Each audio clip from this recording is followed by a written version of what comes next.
দূরীভূত করতে হলে সবার আগে ভিক্ষার ঝুলি কাঁধে নিতে হবে। যেই তুমি ভিক্ষার ঝুলি কাঁধে নেবে তখন তোমার মনের অহংকার দূর হবে, তোমার ত্যাগের সৃষ্টি হবে, ভক্তি সঞ্চার হবে এবং দীনতা প্রকাশ হবে। দাঁড়ে দাঁড়িয়ে মাথা নত করে সকলের গাড়ি কারোর ঘর বাদ দেবে না, সবার দ্বারে নতমস্তকে মুখে রাধা নাম করবে আর ঝুলা কাঁধে নিয়ে দাঁড়ে দাঁড়িয়ে ভিক্ষা করবে। যাও লালা। দেখবেন মা, এই জগতে অনেকে আছে যার একটু অহংকার আছে। অহংকার তো শুধু টাকা পয়সায় হয় না, অহংকার অনেক দিক থেকেই হয়, হয় না? দেখবেন অনেকের আবার রূপের অহংকার হয়। কারণ যদি একটু দেখতে সুন্দর হয় সে মনে করে আমার মতো বিশ্ব সুন্দরী জগতে আর কেউ নাই। তার রূপের অহংকার, বাপরে বাপ, পাশ দিয়ে যেতে পারবেন না আপনি। হ্যাঁ, তার অহংকার শুধু টাকার হয় না, রূপেরও হয়। কিন্তু তুমি যেটারই অহংকার করো না কেন, রূপটাকে ধরে রাখতে পারবে তুমি? যতই দামি দামি ক্রিম মাখো না কেন, একবার জলে ধুলে সে যা ছিল তাই থাকবে। ভগবানের কোম্পানি থেকে যেভাবে বেরিয়েছি আমরা ওটাই থাকবে। তার উপরে যতই তুমি ল্যাপো আর পোছো যাই ওটাই থাকবে, তাই না? যতই আমরা শরীরকে চর্চা করি, যতই সেবা যত্ন করি না কেন, দেখতে দেখতে যখন ঘর, নতুন বাড়ির যেমন বয়স হয়ে গেলে ঘুম ধরে যায়, খসে খসে পড়ে, আমাদের এই দেহ ঘরটা, এটা তো ভগবানের দেওয়া ঘর। এর মধ্যে আমি বাস করছি। আমি মানে কোনটা বাবা? এই যে আপনাদের সামনে দাঁড়িয়ে আমি কথা বলার শক্তিটা এখনো আছে আমার, এটাই হলো আমি। এই কথা বলার শক্তিটাই হলো আমি, অর্থাৎ শ্বাস প্রশ্বাস, সূক্ষ্ম আত্মা, যেটা হচ্ছে আমি, যেটা এখানে ভগবান এই দেহের মধ্যে আমাকে দিয়েছে জায়গাটা, তাই আমি ব্যবহার করছি। তা ভগবানের যখন সময় হবে তখন এই ঘরটাকে আমায় ছেড়ে দিতে হবে, একেবারে ঘাড় ধাক্কা দিয়ে বের করে দেবে। সময় যখন হবে, সে দিনেও দিতে পারে, রাতেও দিতে পারে, যখন খুশি দিতে পারে, পথে ঘাটেও দিতে পারে, বাড়িতেও দিতে পারে। কি ইহজগতের ভাড়া বাড়িতে যখন আপনি বাস করেন, মালিককে যদি বলে যে আপনার ঘর ছাড়তে হবে, ঠিক আছে, অমুক মাসে অমুক দিন আপনার ঘর ছেড়ে দেবে, একটা তারিখ থাকে মা। কিন্তু আপনি যে ভগবানের দেওয়া ঘরটায় বাস করছেন, ভগবানের দেওয়া ঘরে আপনি বাস করছেন বাবা, এই ঘরের কিন্তু কোনো তারিখও নেই, সময়ও নেই। সে যখন মনে করবে এই ঘর ছেড়ে দাও, ছেড়ে দিতে হবে, কিচ্ছু করার নেই।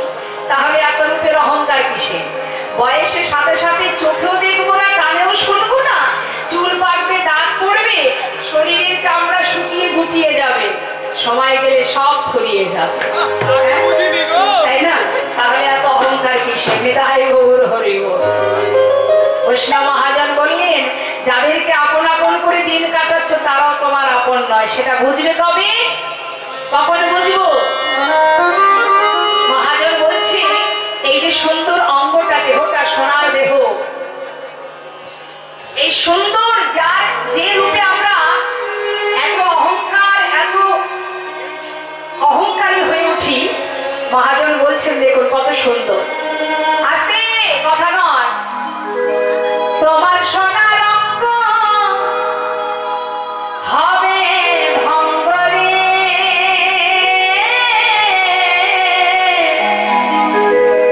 যেদিন পুড়ে হবে ছাই। কি থাকবে? কিছুই থাকবে না।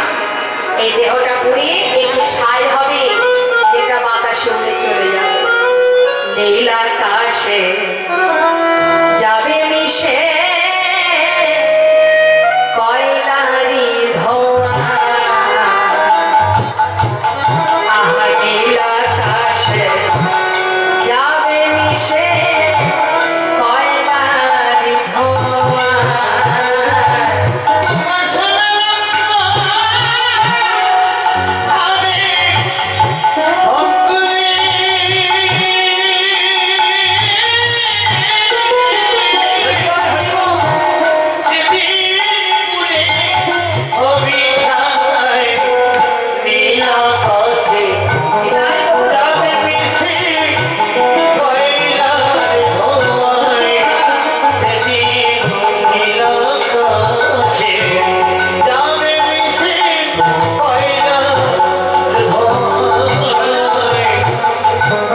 সেদিন পিঠির চামড়া যাবে হেঁটে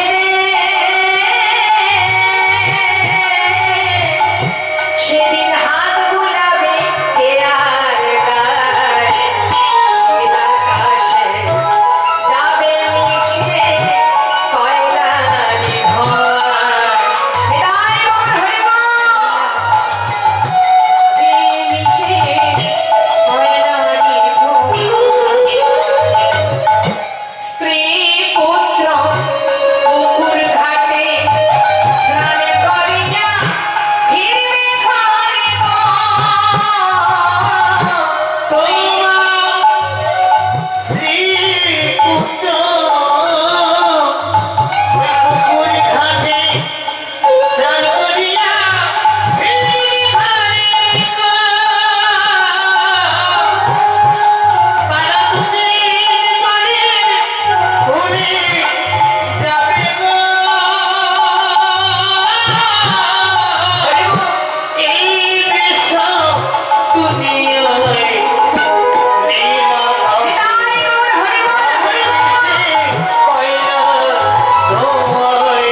দীনতা প্রকাশ করে লালা দাঁড়ে দাঁড়ে ভিক্ষা করতে শুরু করলেন। কেন মা, কেন কষ্ট করছেন? গোবিন্দের দেখা পাওয়ার জন্য। হঠাৎ একদিন বৃন্দাবনে তার স্ত্রী, তার পুত্র, তার কন্যার সঙ্গে দেখা হয়ে গেল। তিনজনে বৃন্দাবনে গেছে। কেন গেছে? বাবাকে দেখবার জন্য।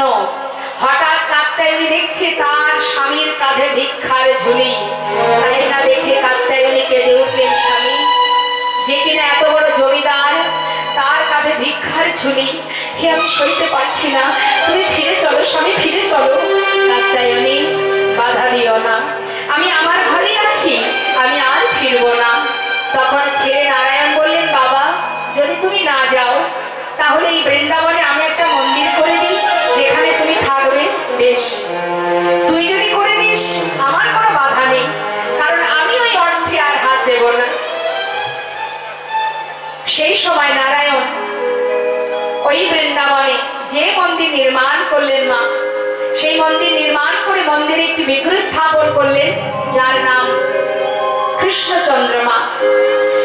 সেই বিগ্রহ স্থাপন করলো আর সবাই ফিরে চলে গেল। কিন্তু লালার যেহেতু দীক্ষা হয়নি, লালা এখনো দীক্ষা পায়নি বলে নিজে হাতে ভগবানের সেবা দিতে পারে না। একদিন লালা বাবাজিকে বললে, বাবাজি আমার মন্দিরে বিগ্রহ নির্মাণ হয়েছে, স্থাপন হয়েছে, তার সেবাও হচ্ছে, কিন্তু আমি কেন সেবা দিতে পারছি না? আমাকে আপনি কৃপা করে আমায় দীক্ষা দিন। লালা, দীক্ষার সময় না হলে দিতে পারবো না, যখন সময় হবে আমি তোমায় দীক্ষা দিয়ে যাব। তুমি চিন্তা করো না, দাঁড়ে দাঁড়িয়ে তুমি ভিক্ষা করছো, ভিক্ষা করো। ও মা, প্রতিদিন লালা ভিক্ষা করে, কিন্তু নিজে হাতে ভগবানের সেবা দিতে পারে না বলে তার মনে দুঃখ যে আমি কেন তাকে সেবা দিতে পারবো না, আমার অপরাধটা কি, আমি এখনো কেন দীক্ষা পেলাম না, মনে মনে চিন্তা করছে। একদিন যারা বৃন্দাবনে গেছেন নিশ্চয়ই দেখেছেন লালার মন্দির রাধাকুণ্ডের পাড়েই আছে। ওই মন্দিরে বিগ্রহের সামনে বসে লালা কাঁদছে আর প্রভুকে বলছে, দয়াময় পূজারী তোমায় সেবা দেয়, কিন্তু আমি তোমায় সেবা দিতে পারি না, আমার কি অপরাধ, আমি নিজে হাতে তোমায় কেন সেবা দিতে পারি না, আমার কেন দীক্ষা হচ্ছে না প্রভু।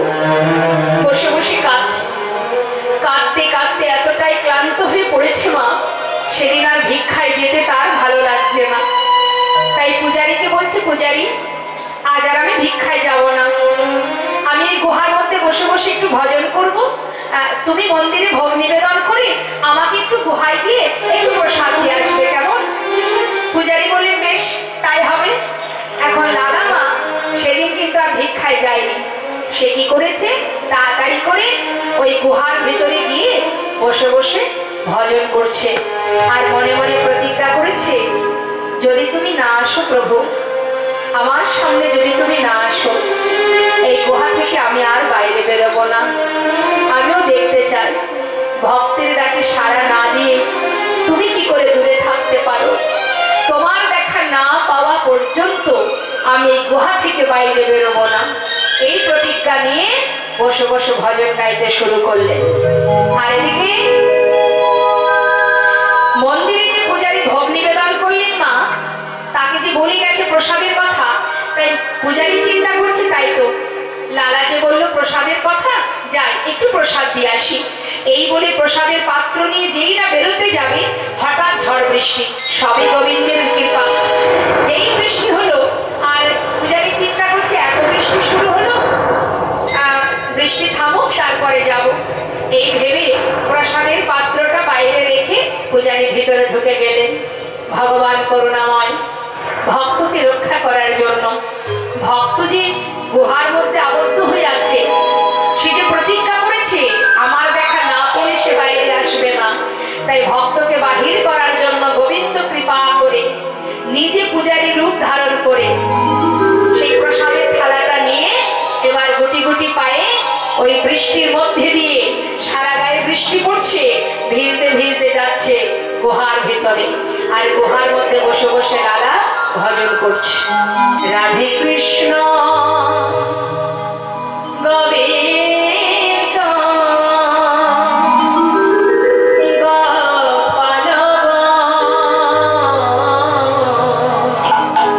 রাধা রমণ হরি হরে হরে রাধে কৃষ্ণ গোবিন্দ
প্রসাদ দিয়ে আসি। সে কি করেছে, বাইরে এসে দেখছে বারান্দাতে যে থালাটা ছিল তাতে প্রসাদ নেই। ভাবছে কোনো ভক্ত এসে বোধহয় নিয়ে চলে গেছে, যাক মন্দিরে তো আরো আছে, সেটাই না হয় দিয়ে আসবো। এই ভেবে কিছু প্রসাদ নিয়ে মন্দিরে থেকে গুহায় ঢুকেছে। লালা, কে? আমি গো। কে তুমি? আমি পূজারি। তুমি প্রসাদ খাবে বলেছিলে না, এই না প্রসাদ এনেছি। প্রসাদ? আমি তো প্রসাদ খেয়েছি। খেয়েছো? কে দিল তোমার? কেন? তুমি তো এসেছিলে, আমাকে প্রসাদ দিলে, আমি প্রসাদ খেলাম। লালা, আমি তো আসিনি, তুমি আসোনি। কি বলছো তুমি? তোমার মতো দেখতে, তোমার মতো কণ্ঠস্বর, তোমার মতো পোশাক, তুমি তো এসেছিলে। লালা, আমি আসিনি। লালা, তুমি কে এসেছিল? ও পূজারি, আমি বুঝতে পারছি না, আমায় বলো না কে এসেছিল আমার কাছে। লালা, এখনো বুঝতে পারলে না আমি কি আসিনি? লালা, আমার রূপ ধারণ করে। পূজারি, তুমি কে এসে বলো? পূজারি কে? লালা, এখনো জিজ্ঞাসা করছো আমার কাছে? মিছে কেন পুছো মরে, আমার বলা কিছুই না। মিছে কেন পুছো মরে, আমার বলা কিছুই না। মিছে কেন পুছো মরে, আমার বলা কিছুই না। মিছে কেন পুছো মরে, আমার বলা কিছুই না। যেটা করে করার তিনি, সবার অন্তরে সে রয়। যেটা করে করার তিনি, সবার অন্তরে তিনি রয়। মিছে কেন পুছো মরে, আমার বলা কিছুই না। মিছে কেন পুছো মরে, আমার বলা কিছুই না। আমার বলা কিছু নাই, আমার বলা কিছু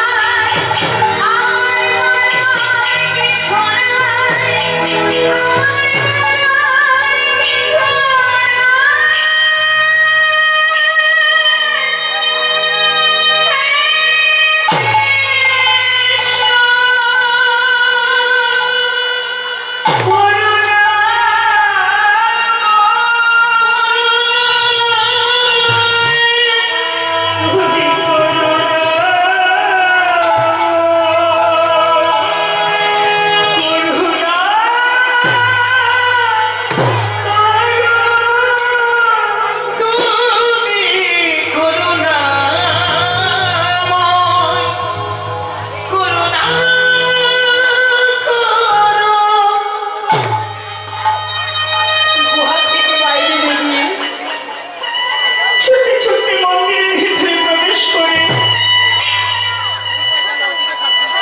ভগবানের সম্মুখে দাঁড়িয়ে বললেন, দয়াময়,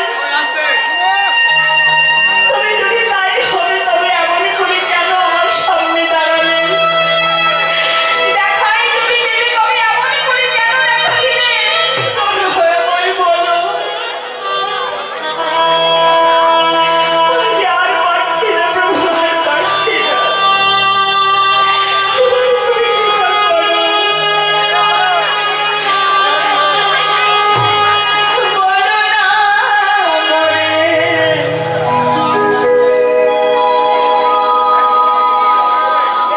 কাঁদাইছ কেন?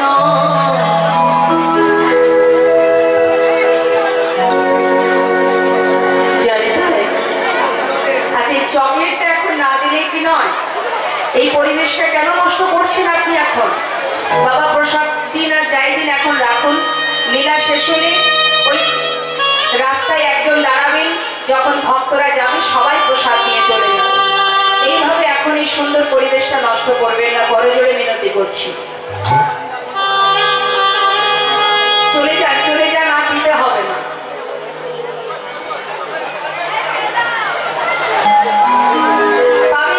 পাবেন। হরে কৃষ্ণ। চকলেটের মায়া ছাড়তে পারছেন না? হ্যাঁ, এখানে যে অমৃত আস্বাদন করছেন এর থেকে দামি ওটা নয়। একটু শান্ত হন। এত সুন্দর ভক্তির পরিবেশ, ভক্তের আসরটাকে বিশৃঙ্খলা করবেন না। একটুখানি, আর অল্প সময়, প্রসাদ সবাই পাবেন। শান্ত হয়ে বসুন। মাগো, ছুটতে গুরুদেবের কাছে, মানে বাবাজির কাছে কি বলে, বাবাজি আজ তোমায় বলতে হবে কোন কারণের জন্য আজ তুমি আমায় দীক্ষা দিলে না। প্রভু আমার সামনে এসেও আমি তাকে কাছে পেয়েও আমি চিনতে পারিনি। সে আমাকে দেখা দিয়েও আমার কাছ থেকে চলে গেছে। তুমি বলো বাবাজি, কি আমার অপরাধ? কেন তুমি আমায় দীক্ষা দিলে না? বাবাজি বলে, দাদা এখনো সময় হয়নি, ঘরে ফিরে যাও। বাবাজি, যত সময় তুমি না বলবে আমি তোমার চরণ ছেড়ে কোথাও যাব না। আগে বলো কি আমার অপরাধ, কেন এখনো আমার দীক্ষা হচ্ছে না? লালা, তোমাকে বলেছিলাম ভিক্ষার ঝুড়ি কাঁধে নিয়ে দাঁড়ে দাঁড়ে ভিক্ষা করবে, কারোর ঘর বাদ দেবে না। সবার ঘরে ভিক্ষা করেছো না? বাবাজি, আমি সবার ঘরে ভিক্ষা করেছি, শুধু একজনের ঘরে আমি যাইনি। কে সে? জগৎ শেঠ। কেন যাওনি লালা? বলো কেন যাওনি? বাবাজি, ওদের সঙ্গে আমাদের একটু দ্বন্দ্ব বিবাদ ছিল বহু বছর আগে থেকে। দাঁড়াও, কি জন্য ছিল? তোমার জমিদারির কারণে। আচ্ছা লালা, তোমার সেই জমিদারি কি এখন আছে? নেই। তুমি কি জমিদার আছো? তাও নেই। তাহলে দ্বন্দ্ব বিবাদ কেন থাকবে লালা? বিবাদ থাকলে, দ্বন্দ্ব থাকলে, হিংসা থাকলে, কারোর প্রতি ক্রোধ থাকলে কখনো কি আর গোবিন্দের কৃপা পাওয়া যায়? সমস্ত কিছু মায়ার সংসারের যা কিছু লোভ লালসা সর্বস্ব পরিত্যাগ করতে যদি তুমি পারো, সূক্ষ্ম আত্মা, শুদ্ধ ভক্তি, এই দেহ মনোপ্রাণ দশেন্দ্র স্বরূপ যদি তার চরণে সঁপে দিতে পারো, তবেই তার কৃপা হবে। কিন্তু তোমার ভিতরে এখনো যে হিংসা আছে, তার প্রতি বিবাদ দ্বন্দ্ব লেগে আছে, এইটুকুর জন্যই তোমার আর দীক্ষা হচ্ছে না। যাও, নতমস্তকে তার ঘরে যাও, মাথা নত করে ভিক্ষা করে নিয়ে এসো। সঙ্গে সঙ্গে লালা ভিক্ষার ঝুলি কাঁধে নিয়ে চললেন ভিক্ষা করতে। মা, তাই জেনে রাখবেন, ধর্মীয় কোনো কাজ, বৈষ্ণব সেবাই বলুন, ভগবানের সেবাই বলুন, যে কাজে আপনারা করুন না কেন, যদি কখনো আপনাদের মধ্যে হিংসা থেকে যায়, তাহলে লাখ লাখ টাকা সব সেবাই দিচ্ছেন বটে, ভগবানের সেবায় একটু লাগবে না। বর্তমানে দেখবেন অনেক জায়গায় আছে এই কীর্তন নিয়েও এখন ওই হিংসি শুরু হয়ে গেছে। এক পাড়ার লোক যদি হিংসা করে 5 লাখ টাকা খরচ করে, পাশের পাড়ার লোক বলে তোদের দেখিয়ে দেব 10 লাখ টাকা খরচ করে। এই যে দেখা দেখির পাল্লা পড়ে যায়, এর জন্য কিন্তু মা ওই লাখ লাখ টাকা খরচই হয়, সেবা হয়, ভক্তরা আসে সেবা করে, সবই হয়, কিন্তু ভগবানের সেবা হয় না। তাই সবার আগে এখান থেকে অহংকার ত্যাগ করতে হবে। অহংকার পতনের মূল, তার প্রমাণ মহাভারতে। তাই অহংকার রাখা যাবে না। এবার দেখুন কি হলো, লালা ভিক্ষার ঝুলি কাঁধে নিয়ে দাঁড়িয়ে এসে দাঁড়ালো। ভিক্ষা নেহি। কীর্তন শুনতে হবে এই জন্য, আমাদের কিছুটা জ্ঞান অর্জন করার জন্য। আমরা তো সবই অজ্ঞান হয়ে পড়ে আছি, কিছু জ্ঞানের প্রকাশ পাওয়ার জন্যই আমাদের এই হরিবাসরে আসা। বাবা, এবার দেখুন কি হলো, দাঁড়িয়ে আছে, সেই দাঁড়িকে যেই না লালাকে দেখেছে চিনতে পেরেছে। ভিক্ষা করতে এসেছে লালা, মস্ত বড় জমিদার। দাঁড়ি কোনো কথা না বলে দামি দামি অনেক রত্ন একটা পাত্রে নিয়ে ভিক্ষা দিতে এসেছে লালাকে। লালা বললে, শোনো দাঁড়ি, আমি তো তোমার হাত থেকে ভিক্ষা নেব না, তাহলে তুমি যেগুলো এনেছো আমার কাছে এই আমি চাই না। ও দাঁড়ি, আমি ধনের ভিখারি নয় গো, আমি ধনের ভিখারি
জগৎ সে বলছে আমার চিরশত্রু সে তো লালা।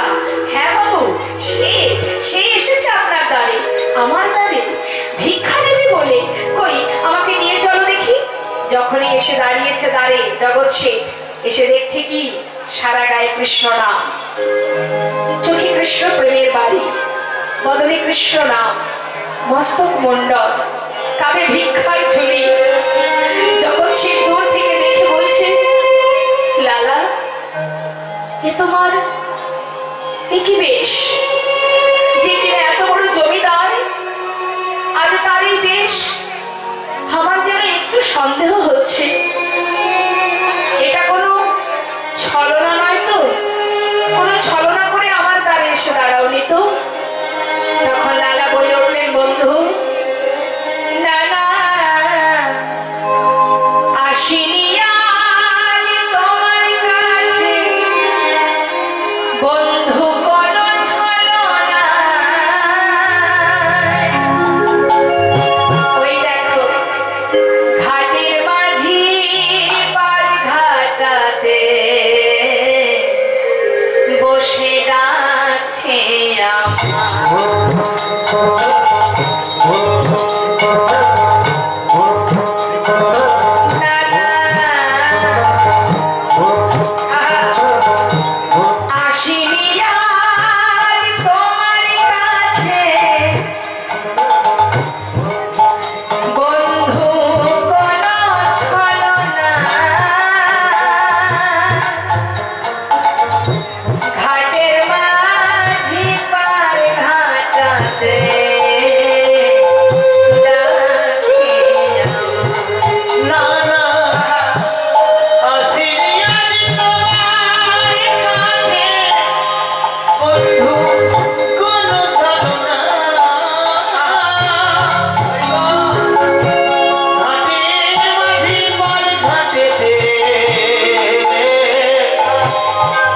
Oh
শেঠ বলে উঠলেন, হ্যাঁ বন্ধু, আমি তোমার পাছু পাছু এসেছি।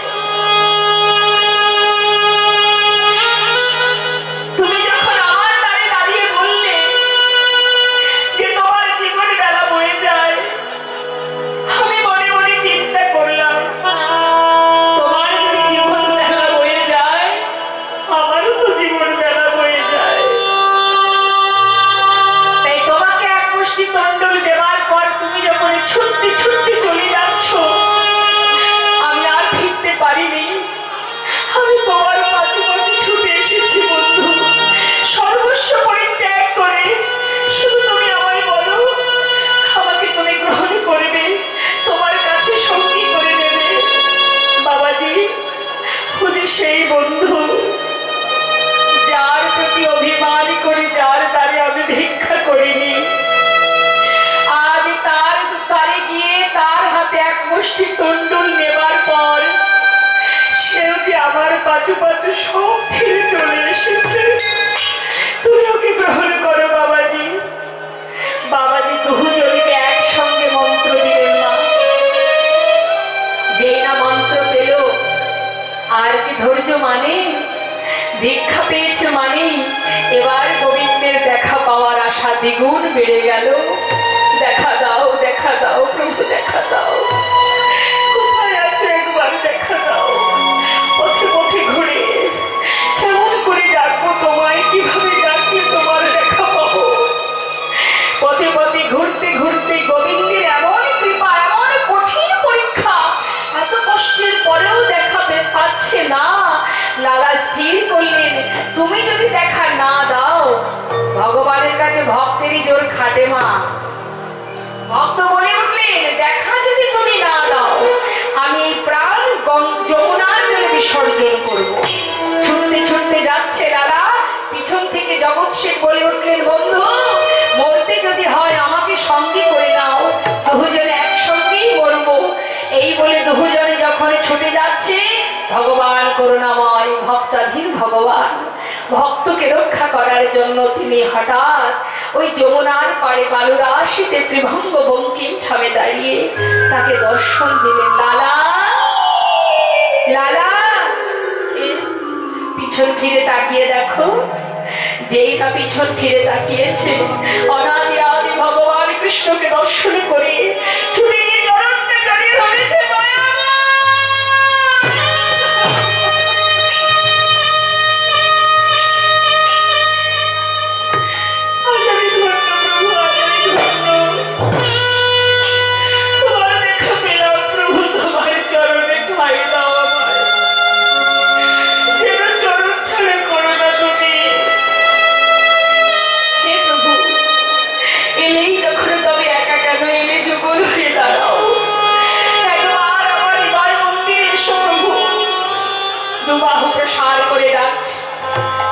প্রভু, কোথায় এলাম আমরা?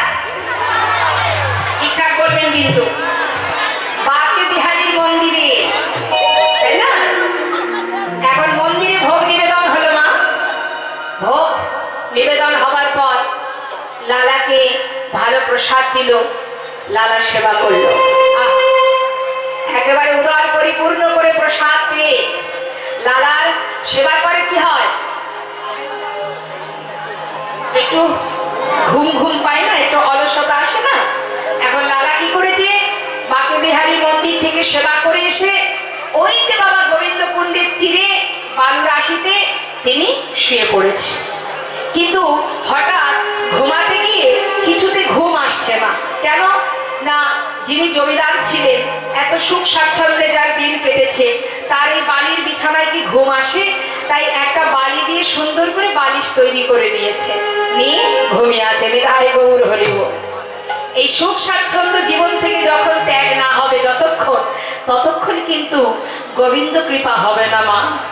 সকাল হতে না হতেই যেই না লালা ঘুম থেকে চোখটা মেলেছে, হঠাৎ দেখছে সামনে, তারই সামনে বৃন্দাবনের এক বাবাজি দাঁড়িয়ে আছে। তাড়াতাড়ি করজোড়ে তাকে সাষ্টাঙ্গে প্রণাম জানালেন। প্রণাম জানিয়ে এবার জিজ্ঞাসা করছে, বাবাজি পরিচয় কি বাবাজি? পাশে এক ব্রজবাসী বলে ওঠেন উনি বৃন্দাবনের বাবাজি, ওনার নাম কৃষ্ণদাস বাবাজি। বাবাজি, এই বৃন্দাবনে থাকো তুমি? হ্যাঁ বাবাজি, তুমি যখন বৃন্দাবনে থাকো একটিবার বলো না, কোথায় গেলে আমি গোবিন্দের দেখা পাবো, কোথায় পাবো কৃষ্ণের দেখা, একটিবার বলে দাও। বাবাজি বলছে দাঁড়াও দাঁড়াও দাঁড়াও, কোথা থেকে এসেছো তুমি?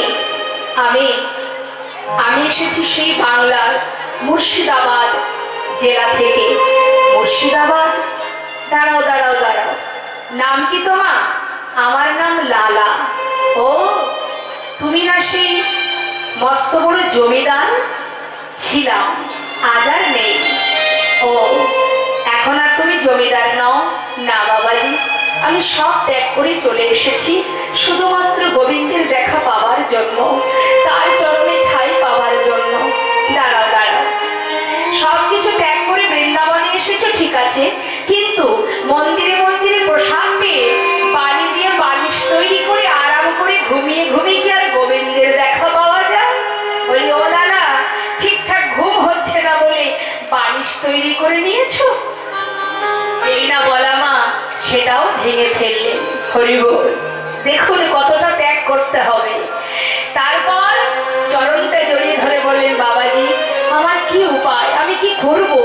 লালা, মন্দিরে মন্দিরে প্রসাদ পেয়ে আর এই গোবিন্দ কুণ্ডের পাড়ে এইভাবে ঘুমিয়ে ঘুমিয়ে দিন কাটালে গোবিন্দের দেখা মেলে না গো। বৃন্দাবনে এসেছো যদি, তাহলে কর্ম করো। কর্ম না করলে কি করে তুমি তার কৃপা পাবে বলো? বৃন্দাবনে কর্ম করতে হবে। কি কর্ম? আমি যা বলবো তাই করবে? নিশ্চয়ই, একবার বলেই দেখো, তুমি যা বলবে আমি সেই কর্ম করতে রাজি। তাহলে ধরো, ভিক্ষার ঝুলি কাঁধে দিলেন। জমিদারের কাঁধে রইল ভিক্ষার ঝুলি। ধরো ধরো লালা, ভিক্ষার ঝুলি কাঁধে। ধরো ধরো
মানে গলায় যত জোর আছে গোবিন্দ যতটুকু সুর দিয়েছে।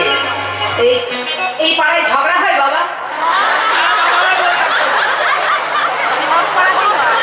এদিকে ঝগড়া হয়? ঝগড়া হয় না?